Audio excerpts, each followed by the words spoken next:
There's a level where all your dreams are realized. There's a level that you've always dreamed about. It is real. It has not gone away. But it takes that extra burst when you think there's nothing left, there's no way, you've tried everything 10 million times, and you keep going. It's almost like God is saying, if you keep hitting this wall enough times, I will see that you will not stop, that you are filled with that level of determination, faith, and courage, and then the door opens. I don't quit. I'm resilient. I own the number one skill, the number one talent required to eventually win. I already have. I can't quit. You'd have to kill me to get me out of chasing my dream, right? So number one, I want to point it out as the number one gift. The best ability is availability. Do you have it? Have you decided to have it? Is it something you're going to possess the rest of your life? And those of you that do have it already, I need you to take an inventory, be aware of it, and be intentional with crediting yourself as you're listening to this or watching it today into the bank of your self-confidence, into the bank, into the deposits you make in your identity, because it has everything to do with winning. Every guest you've seen on my show, all the people that I've coached, all have different talents, skills, and abilities. What's the one they all have? The ability to stay present, the ability to stay in the fight, to have not quit. You think, well, that's not a big deal. Really? Because as I've been talking, millions of people made the decision to quit on their dream, just as I've been talking to you. The rest of the day, millions more will. Tomorrow, millions more.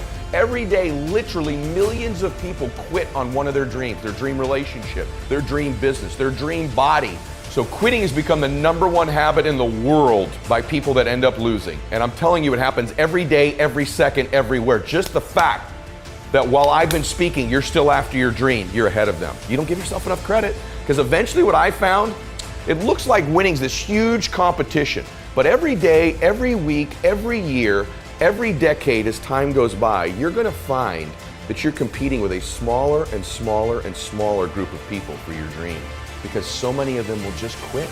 And by the way, many of them that quit will possess talents, maybe even gifts you don't have. Their incredible ability with people, their incredible strength, their incredible brain, and they'll quit with all this giftedness, but you got the talent. You have to learn to distinguish between something that is a talent and a gift. You can develop skills, you can develop talents. Gifts are something you're born with, but the people that I see that win long term are the ones who develop the talents and skills required to win.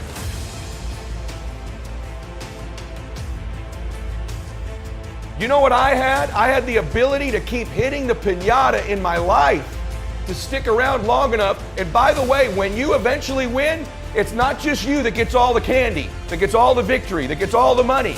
Lots of people around you, many of which who you were hurting originally with that bat, many of them who were trying to talk you out of it, they get to celebrate in the candy too.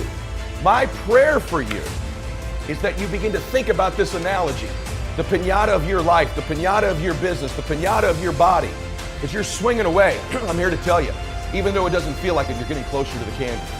And if you can add more people to celebrate, it's okay that you feel disoriented. It's okay that it feels blinding and you don't know exactly what direction to go, just like these precious babies with the piñata. It's okay that you miss it once in a while. It's okay that you get tired once in a while. But as long as you keep after it and you keep pounding away that compound effort of your pounding, I can promise you there's candy someday. And everybody around you will jump on it and celebrate. That's my wish for you today as you listen to me. Of all the skills I'm going to teach you that I've taught you, and if you've not listened to my other shows, I teach about listening, transfer energy, how to close, how to change your identity, how to live blissfully dissatisfied, how to unlock your success code, all of the very detailed things I teach. Today is the most important thing, is that as you learn all these skills, it'll help you with the blindness. Every single skill you learn, you'll see clearer and clearer and clearer. But if you don't develop the talent, the number one skill in the world, which is to keep hitting the piñata and to stick around until the candy comes out, because here's the deal. Someone's gonna get the candy in life. There's always candy in life. That piñata eventually always breaks down. Do you want to be the person who was there in the beginning, hitting as hard as you could and sacrifice it, and maybe hurting the people around you, and never get the candy? Or are you going to get something for your pain? Are you going to get something for your effort? Are you going to get something for this sacrifice you're making? You got to get something for this pain. You got to stick in the game until the candy comes out, and then we all get to celebrate.